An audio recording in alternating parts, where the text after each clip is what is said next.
তুমি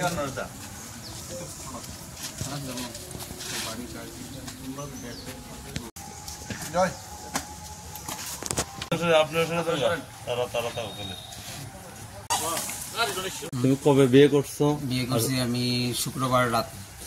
মেয়ের বাড়ি কোন জায়গাতে? মেয়ের বাড়ি হচ্ছে গিয়া বাংলাদেশ। এমনিতে শিলাজয়ী ও বোনের বাড়িতে ছিল, ওইখান থেকে নিয়ে এসে।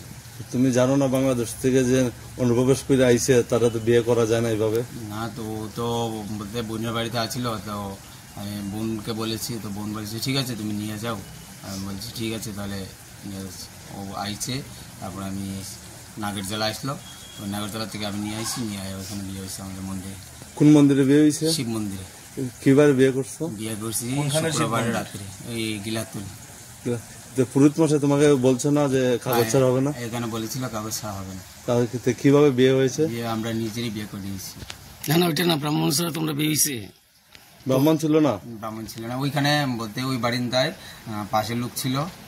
তুমি যে মেয়েটাকে বিয়ে করেছো ওর আধার কার্ড হাই কার্ড ইন্ডিয়ান আছে? ইন্ডিয়ান নেই। আমি ওর বাবাকে, আমার বাবা বলেছে তুমি তো অলরেডি অবৈধভাবে বিয়েটা হয়েছে তোমার। বলেছে ওর বাবাকে বলেছে, আমার বাবা বলেছে যে যত তাড়াতাড়ি পারো ওইখানে তোমার মেয়ের ইন্ডিয়ানি কাগজপত্র পাঠাও। ইন্ডিয়ান ডকুমেন্টস ছাড়া কিভাবে হলো বিয়েটি? সে দুজন প্রেম করি তো। আচ্ছা, আরেকটা কথা বলছি, ব্রাহ্মণে কত টাকা দিয়েছো? না, ব্রাহ্মণ নেই তো ওইখানে। কেউ ছিল না? না, ব্রাহ্মণ ছিল না। তোমার নাম? আমার নাম বিকাশ ধর্ম। বাড়ি? বাড়ি 22 গড়িয়া। এইটা কার বাড়ি? এটা মামার বাড়ি।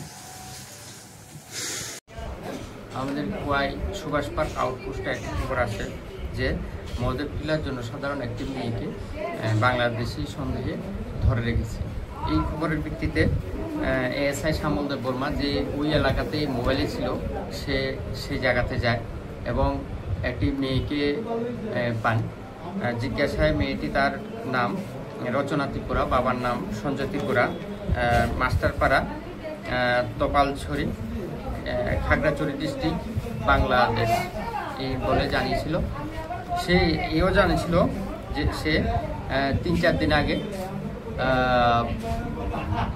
শিলাচড়ি বর্ডার দিয়ে প্রথমে সে বোনের বাড়িতে এসেছে এবং পরবর্তীতে সে ওই দিকে তেলিয়ামুড়া যাওয়ার উদ্দেশ্যে সে এখানে এসেছে। তো